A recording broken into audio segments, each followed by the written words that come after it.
Warning, censorship. Warning, censorship. The rally happened on, I think, like April 11th.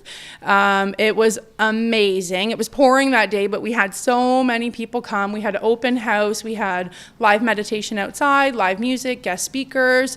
As soon as that rally almost came to an end, the one-star reviews started like piling in, and online hate. The cops were coming like every day trying to find me.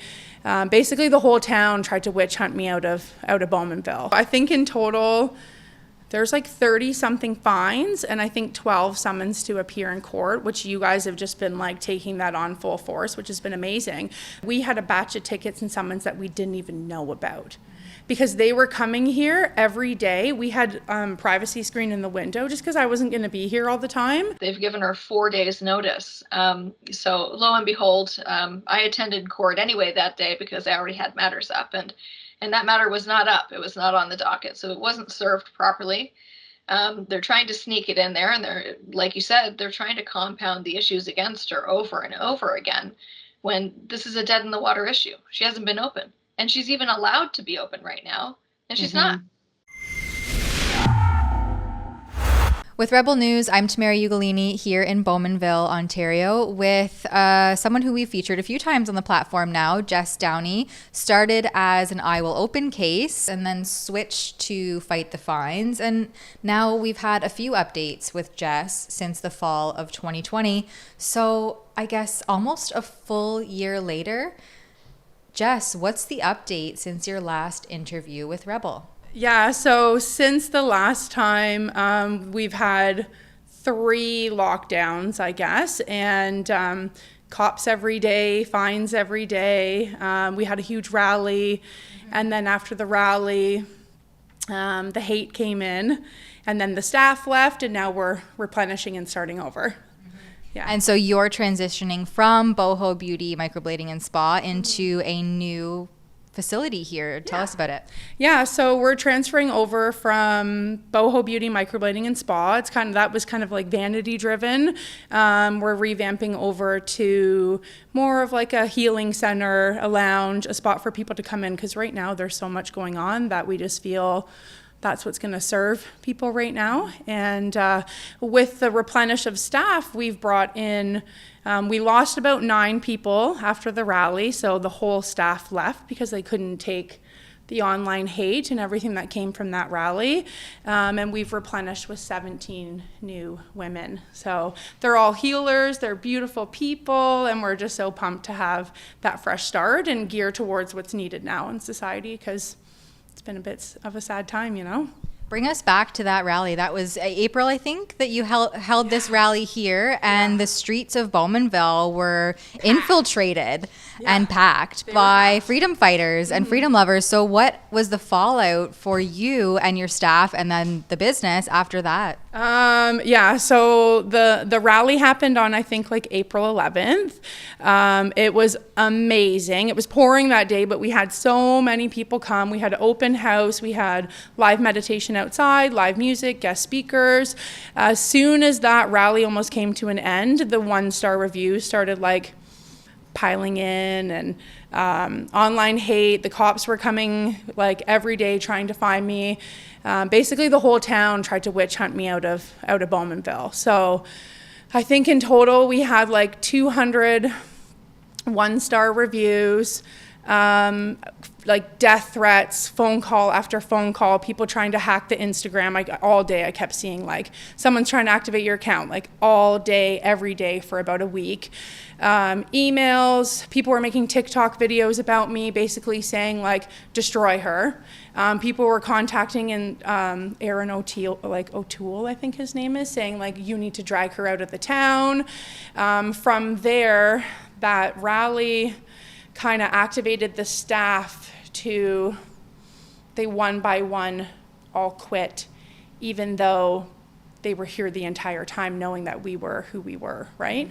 So that was a confusing, very hurtful thing that had happened, because it wasn't like I had a gun to their head making them be here working, right? The social pressure seems to really get to a lot of people. It really got to them, so they all kind of one by one dismantled and left. and they formed their own shop. So I had about 3 weeks of, yeah, I was on a pretty low there because all of those people messaging, the staff leaving. And then what happened from there? Oh, then slowly the ladies started coming forward and being like, I love what you're doing. This is what I have to offer. Like, we had been doing meditations already for, I think, since December of 2020. So we already kind of had that vibe happening in here, and that's what I really wanted to do. But then that next lockdown allowed us to replenish and bring out the new vibe in.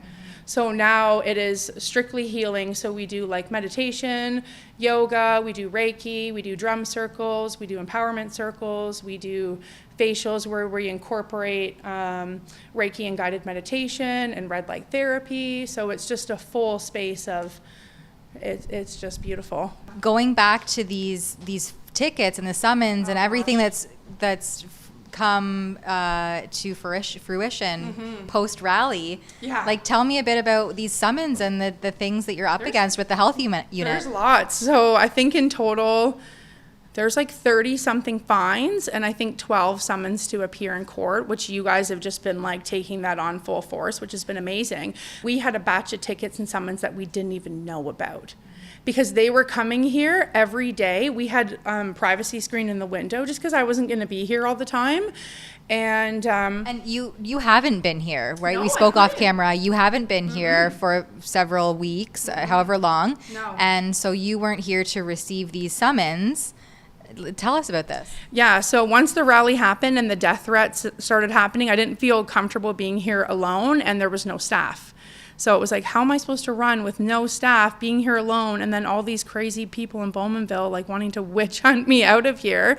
I went down a little bit of a dark path for about 2 or 3 weeks, and then it was kind of just like, you know what, I need to revamp it. It's the universe is just telling me to like chill out, stay away. And every day, even though I wasn't here, the cops in the health unit were coming and finding me.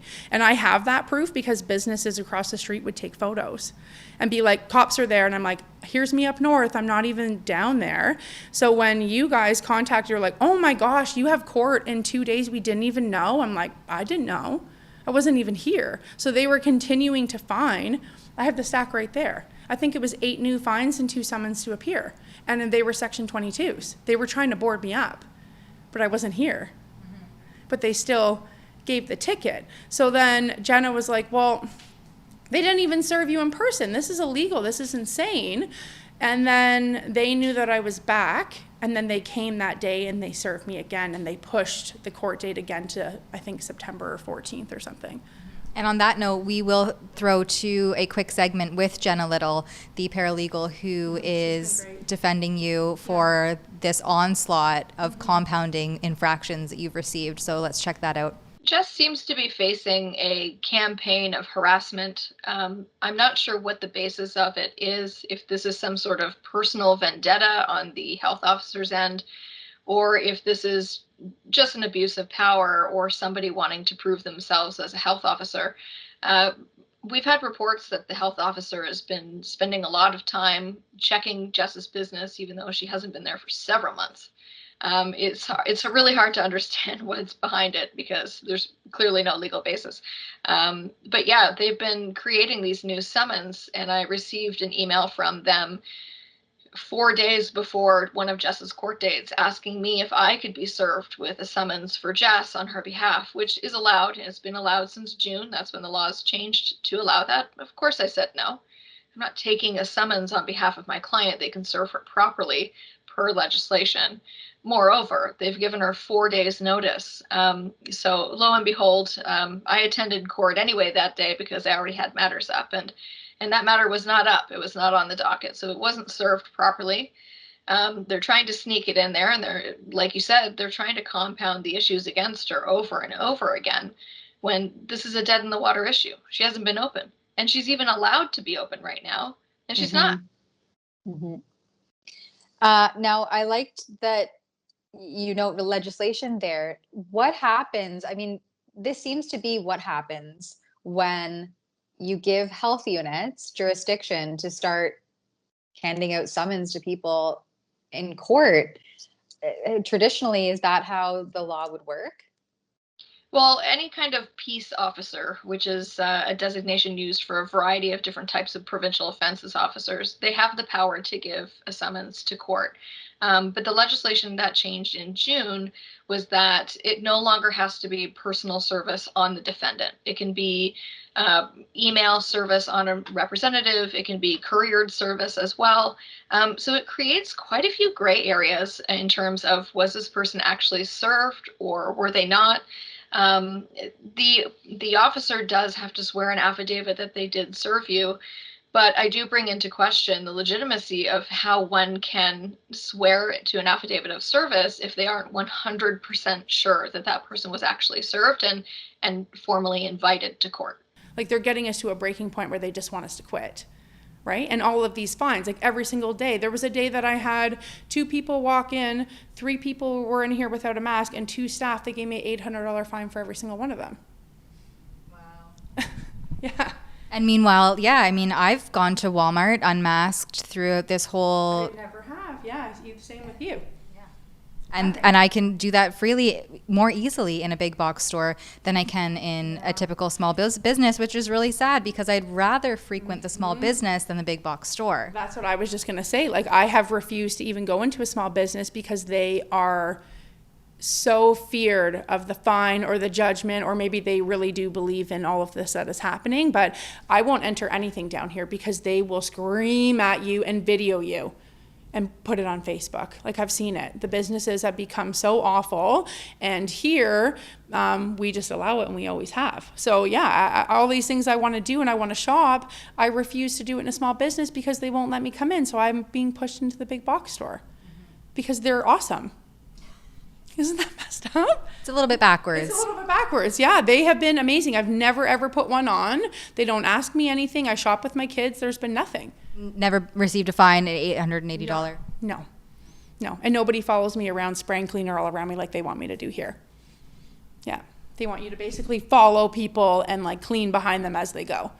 And like the contact tracing too. Like, big box stores don't ask like, how are you feeling? Where have you been? Blah, blah. They don't ask you anything. If they were fining me too, like they said $100,000 a day if they couldn't see my stuff. But I wasn't letting them come in here because they were harassing me.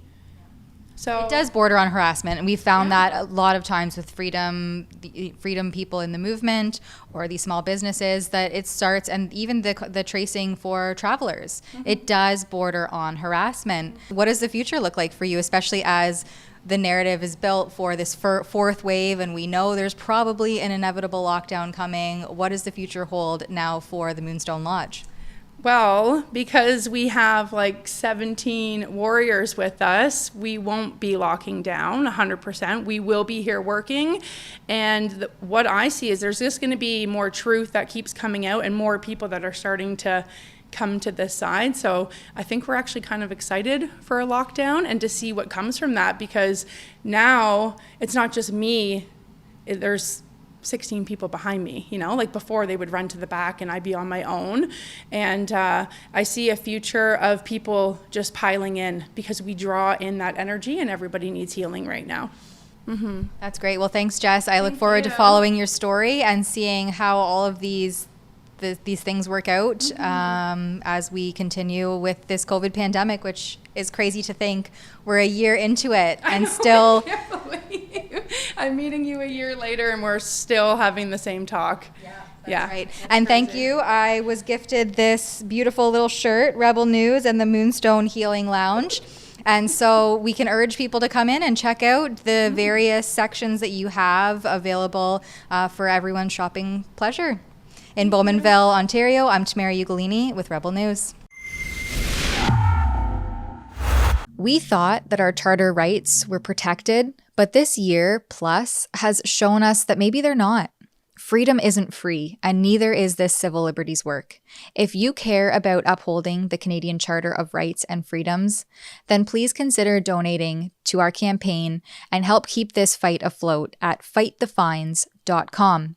With over 1,800 Fight the Fines cases and counting, we are giving Canadians peace of mind that they can say no and assert their rights despite threats of hefty fines. Head over to fightthefines.com and donate if you can.